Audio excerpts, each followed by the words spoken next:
why your belly fat won't disappear, and the simple 14-day protocol to fix it. Your belly fat, your love handles, and especially your lower belly fat isn't disappearing because you've been fighting the wrong enemy the entire time. While you're counting calories and you're doing endless crunches, your body's operating on a completely different set of rules. These rules 93% of people don't even know exist. And here's what no one is going to tell you. Belly fat has way more alpha-2 adrenergic receptors than any other body fat on your body. And think of these receptors as locks on your belly fat. These receptors literally block the release of fat, making your biological belly fat more resistant to burning. It's like you're trying to unlock a door and someone is actively changing the locks. But here's the crazy part. You're doing something right now that's making your belly fat go into this preservation mode, becoming even more stubborn every time you try. My name is Michael Diamonds. I'm a medical doctor. I am a scientist who majored in biochemistry and microbiology and a pro bodybuilder. The same problem you're having right now, I had, and I had to unlock all of this science to be able to release my belly fat. So I've gone exactly through what you're going through and all of this stuff I've done.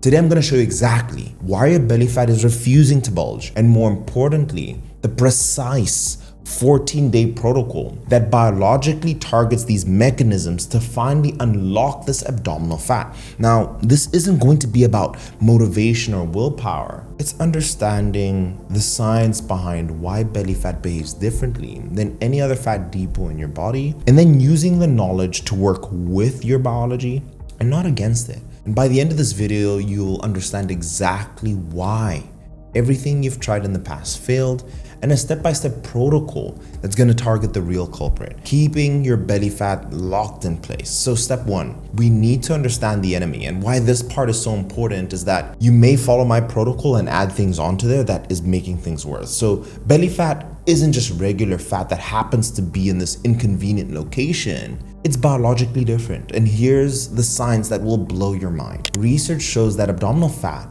especially in certain regions, has a higher ratio of alpha-2 beta adrenergic receptors compared to fat in your arms or in your face, for example. And that's exactly why you end up always losing weight in your face and in your arms first, right? Think of these alpha-2 receptors as biological locks on your fat cells. When activated, they inhibit the fat release, right, for energy. And it's like your belly fats have this do not disturb sign, making them more resistant. Now, there is research by Dr. Loffentan and colleagues that shows that abdominal fat can be more responsive to breakdown, and this is the key word, under certain conditions. But overall, stubborn areas like the belly are harder to mobilize due to this receptor imbalance. That means your belly fat can be more resistant to breaking down even in a caloric deficit. And again, I'll show you exactly what you need to do. The second reason why this is the blood flow problem. Stubborn fat areas like your belly have reduced blood flow compared to other fat deposits. Reduced blood flow means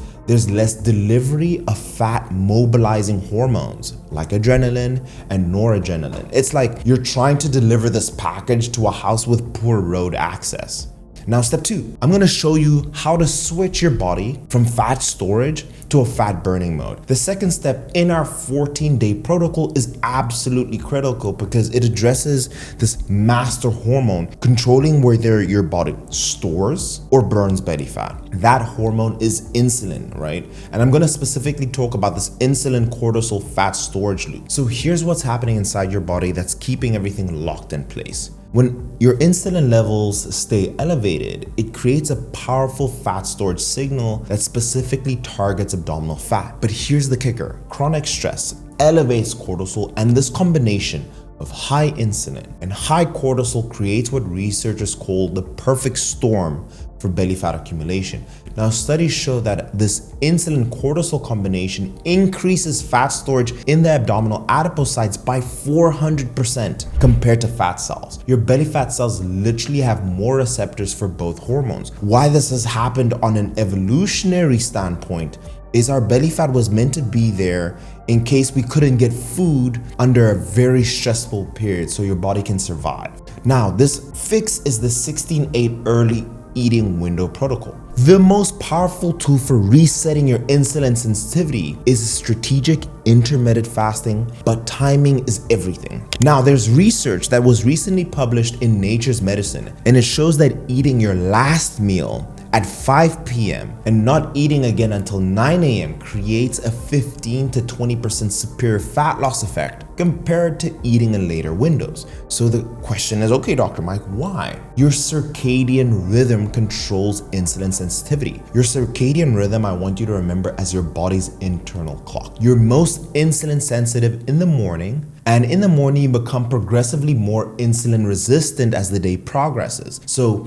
here's the exact protocol I want you to follow from day 1 to 14. First thing in the morning, you can have a black coffee, right? Or green tea, right? And green tea also helps with targeting visceral fat. So let's say at 9 a.m. in the morning, after you've had your black coffee and green tea, let's say you woke up at 6, right? You can have healthy fats and protein. For lunch, between 12 o'clock and 1 p.m., we want a balanced meal, high protein with fiber and complex carbs. And your final meal at 4 to 5 p.m., we want a light dinner, avoiding processed carbs. And your fasted period for the 16 hours will be from 5 p.m. to 9 a.m. The reason for this is a metabolic switch. Johns Hopkins research shows it takes your body 2 to 4 weeks to fully adapt to intermittent fasting, but the belly fat benefits start immediately. So after the 18 hours of fasting, your body switches from glucose burning to fat oxidation. But here's what's incredible. During this fasted state, blood flow to stubborn fat areas increases dramatically, finally allowing fat-burning hormones to reach those alpha-2 receptor-rich belly fat cells. Even during your eating window, blood sugar spikes can instantly switch your body back into fat storage mode. So this is how I want you to prevent this. Start every meal with a minimum of 30 grams of protein. I also want you to add 1 tablespoon of apple cider vinegar to water before your meal. And research has shown that this will reduce your blood sugar spikes by 25%, consequently also reducing that insulin spike that we're talking about. 3, walk for 10 minutes after eating, and this will improve how your body takes the glucose, and it improves your glucose uptake by 15%. So the carbs you put in your body starts using it. We want to avoid liquid calories completely during your eating window. So go for a 0-calorie option. And remember, insulin and cortisol work together to lock your belly fat into place. So sleep is your most powerful tool, right? The cortisol regulator. And studies show that even 1 night of poor sleep increases cortisol by 50% the next day. So here's your sleep protocol for maximum insulin sensitivity. We want 7 to 9 hours nightly in a cool room of 65 to 68 degrees Fahrenheit. No screens 1 hour before bed. The blue light will disrupt your cortisol rhythm. And we also want consistent sleep with consistent wake up times even on weekends. When you wake up, we want sunlight exposure within 30 minutes of waking. Why this works is that traditional eat less, move more approaches ignore this hormonal environmental controlling fat storage. You can eat perfectly healthy foods, but if you're eating them at the wrong times or in ways that spike insulin, your body stays in fat storage mode. So this protocol works because it specifically targets the insulin cortisol pathway that controls your belly fat. You're not just creating a caloric deficit, we're creating an optimal hormonal environment to release belly fat. Now think of it like this. Instead of trying to force your way through a locked door, you're finding the right key. So we're getting to the really exciting part. Step 3 is about weaponizing your body's natural fat-burning hormones to specifically target those stubborn alpha-2 receptors that have been keeping your belly fat locked away. The type of exercise you do during your fasted state determines whether you maximize this effect or waste it completely. So we want to use this HIIT fasting protocol. And this is what I do when I'm at that lower 15% for myself. Researchers from Frontiers in Nutrition shows that combining high intensity interval training with intermittent fasting produces 33% greater visceral fat loss compared to either method alone. But timing is everything. The optimal window is 2 to 3 hours before breaking your fast. This is when your growth hormone, adrenaline, and fat mobilizing enzymes are at their peak. So here is the perfect HIIT 14-day protocol. So this is the frequency. We want 4 times per week. For example, Monday, Tuesday, Thursday, Friday. This is so that your body can recover. The timing between 6 to 7 a.m., 2 to 3 hours before breaking your fast at 9 a.m. The duration, only 15 minutes. So this is the 30-second sprint protocol. I want you to sprint all out for 30 seconds or cycle all out for 30 seconds. I'm talking about 8 to 9 out of 10 intensity, and then a 90-second active recovery, light walking. And repeat this 6 times and then a 2-minute cool down.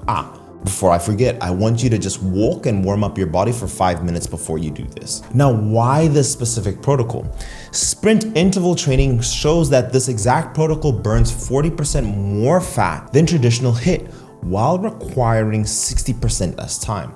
Now, the 30-second work periods are perfect for maximizing the adrenaline and noradrenaline in this catecholamine group without overly stressing your body. So you're now getting more keys to the right place. Now, this adrenaline override effect, here's the science behind why it works. High intensity exercises during fasting creates this massive surge of this adrenaline and noradrenaline, the keys to these stubborn fat cells. These hormones bind to the beta adrenergic receptors and literally override those alpha 2 receptors that have been blocking your fat loss. It's like having the master key that can unlock any door, no matter how many locks are on it. But the magic doesn't stop when you work out, it also stops when it ends. This protocol creates something called your EPOC, your excess post-exercise oxygen consumption, that keeps your metabolism elevated for up to 38 hours. So during this window, your body continues burning fat at accelerated rates and the hormonal environment remains optimal for belly fat optimization. So alternative options for different levels of fitness. I know some may not be able to do that air runner or the bike, right? So this is a beginner protocol. We can do 20 seconds instead of the 30 seconds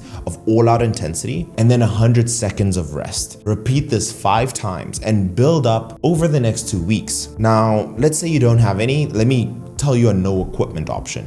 Burpees for the body weight, mountain climbers, jumping squats, and high knees in place. Let me give you a low impact option. Stationary bikes for my people who have, sore knees, swimming sprints, and elliptical intervals, right? Those are amazing. I want you to use the same 30-second all out, 90-second recovery. Now, let me help you with stress management. This is something super crucial. If you're chronically stressed, high intensity exercise can actually backfire by elevating cortisol too much. This is why I tell most people, just walk first. This is for people who've been stuck. That's why we limit the HIIT to 4 times a week and include active recovery days. On non-HIIT days, your Wednesday, your Saturday, your Sunday, stick to gentle movements like walking, yoga, light swimming. This will help manage cortisol while maintaining the fat burning momentum. And hydration and electrolytes are key. So during a fasted HIIT, your mobilizing fat becomes depleting to your electrolytes. So here's the hydration protocol that I want you to follow. Pre-workout,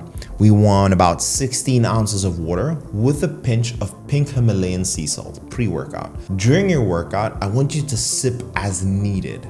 Post-workout, we want 20 ounces of water with electrolytes, the sodium, potassium, and magnesium. And not that I'm affiliated with them or anything, there's elements. You get these electrolyte packets that you can add. So this is going to be the specific protocol that's perfectly calibrated for fat burning hormones while minimizing stress hormones. You're essentially hacking your body's chemistry to force that belly fat release. So let's go to step 4. It's creating the perfect internal environment for fat loss.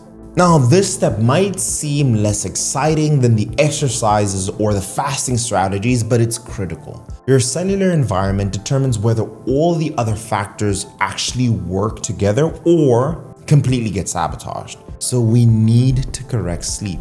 And here's a stat that is going to shock you. Just 1 night of sleep increases your cortisol by 50% and reduces insulin sensitivity by 25% the following day. That means your body's actively going to store more fat by increasing cortisol and also Your insulin, which is supposed to put things in places, is going to leave all the glucose roaming around that will get stored as fat as well. This means a single night of bad sleep can undo days of perfect diet and exercise, and it can get worse. Research shows that people who sleep less than 6 hours per night have 30% more visceral fat than those people who sleep 7 to 9 hours, even when the caloric intake and exercises are identical. So let me show you how to balance your cortisol. Your cortisol should follow a specific daily rhythm. It's high in the morning to wake you up, then it gradually declines throughout the day to nearly zero by bedtime. And when this rhythm gets disrupted, belly fat accumulates rapidly. Now, studies on obese adults show that this cortisol rhythm disruption is directly linked to increased visceral fat and also insulin resistance. Now, there's some good news here. You can reset this rhythm in as little as 14 days with the right protocol. And of course, your boy's gonna share it with you. So here we go. So in week 1, this is the foundation. Same bedtime and wake time every day, even on weekends. I want your room temperature to be 65 to 68 degrees Fahrenheit. Cool temperatures activate brown fat. A lot of my clients at Sculpt by Science get the 8 Sleep. It's a cooling mattress, right? We want complete darkness, blackout curtains, or an eye mask. 1 hour before bed, no screens, right? Blue light can disrupt your sleepiness hormone, melatonin. Now, this is your week 2 protocol, right? We're gonna enhance things. Morning sunlight within 30 minutes of waking. This will reset your circadian rhythm, your internal clock. At night, we want magnesium supplement. So magnesium bisglycinate or threonate, we want 400 milligrams before bed. And this will reduce cortisol and improve your sleep quality. You can also drink a cup of chamomile tea before bed. This is a natural cortisol reducer.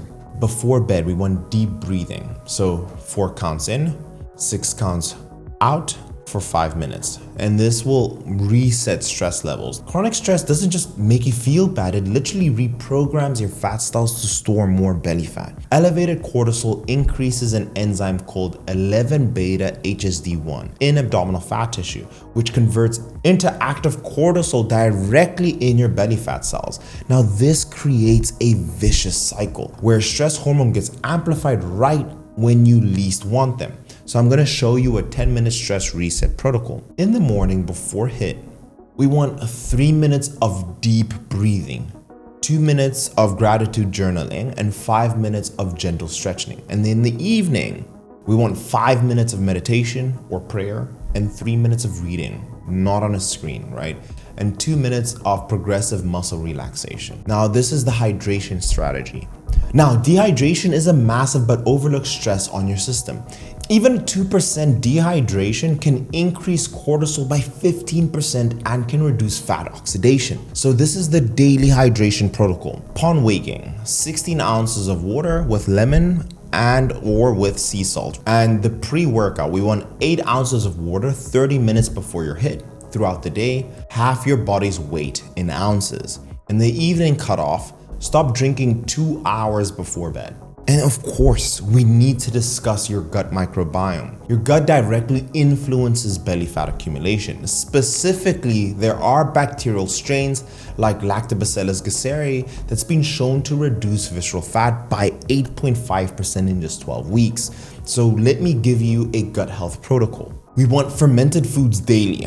Kefir, sauerkraut, or kimchi. Choose yours. We want prebiotic fibers, right? 25 to 30 grams daily from veggies and fruits. You can maybe add chia seeds to your meals. We want a probiotic supplement, and it has to have 50 billion CFU with multiple strains. And we can also add bone broth, 1 cup daily during your eating window. And here's also something very unique, but it's not for everyone, but it's going to be cold exposure that research has shown to help with visceral fat. Not everyone has to do this. Research shows that 15 minutes of cold exposure, I'm talking temperatures of 55 to 60 degrees Fahrenheit, can increase brown fat activity by 40% and boost your metabolism for hours. So this is a simple protocol you can follow. Week 1, cold showers for the final 30 seconds. Week 2, build it up for 2 minutes of cold showers.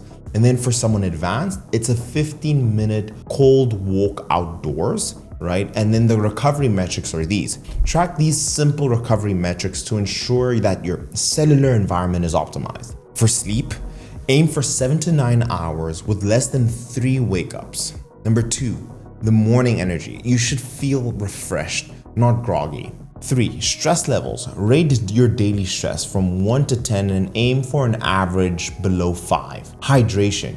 Your urine should be pale, right? If not clear.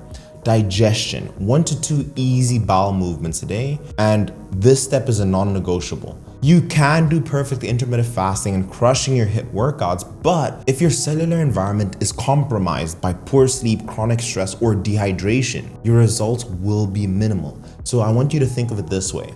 Steps 1 to 3 are about applying the right stimulus for belly fat loss. Step 4 is about creating the right environment where the stimulus can actually work. It's like you're trying to grow a plant. You can have the best seeds and the fertilizer in the world, but without the right soil conditions, nothing is gonna grow. So step 5 is tracking and troubleshooting, measuring what matters, how to know if it's working and what to do when it's not. The final step is crucial because belly fat loss doesn't happen linearly and the scale can also lie. Now, you need to track the right metrics and know how to troubleshoot when your progress stalls. Why the scale can potentially lie about your belly fat. Here's something that is extremely frustrating for everyone. You can lose significant belly fat while the scale barely moves. And the reason for that is because visceral fat is dense and metabolically active. As you lose visceral fat, you often gain muscle and improve hydration, which can mask the fat loss on the scale. And studies show that people can lose 2 to 3 inches of their waist while only losing 3 to 5 pounds on the scale. Now, the scale is measuring everything: water, muscle, bone fat, but what you really care about is specifically that belly fat coming off. So these are the right metrics I want you to track. Waist circumference at the navel. You can do this first thing in the morning, once a week. We want to track our sleep quality, right? A 1 to 10 rating. Look at your hours and subjectively give yourself a 1 to 10 rating. How's your energy levels in the morning? You know, how much are you adhering to your fasting window? And these are secondary metrics, right? Yes, we do want to look at body weight. At the same day, same time, with minimal clothing, take photos, front, side, and back in the same lighting, track your waist to hip measurements, and also visceral fat estimate. So let's put this all together. The 14-day action plan, the daily complete schedule. So in the morning, we wake up at 6 a.m., 6 a.m. wake up, sunlight immediately, we want to hydrate, right? Pink Himalayan salt or green tea. At 6:30, we want the HIIT workout 4 times per week. At 7 a.m., shower, meditation, breathing, prayer. 8:30 a.m., prepare for the day, no food yet, maybe have the green tea if you must. At 9 a.m., we want a breakfast with high protein and healthy fats. At 12 p.m., we want a balanced lunch, again, high protein. We want high fiber foods in there, we want the greens. 4 p.m., the final meal, light protein focused. At 5 p.m., begin the 16-hour fast. We have that evening routine, right? Have that family time from 5 p.m. to 8 p.m. Then from 8 p.m., I want you to stop all the fluids except for small sips. At 9 p.m., begin the wind down window, and at 10 p.m. lights out. Now this is going to be the weekly schedule. Monday, Thursday, the HIIT and the full protocol that I just mentioned. Tuesday and Friday, we also want HIIT and the full protocol. Wednesday, we want active recovery, walking and yoga. Saturday is an optional HIIT and active recovery, and Sunday, complete rest and meal prepping. So this is your shopping list.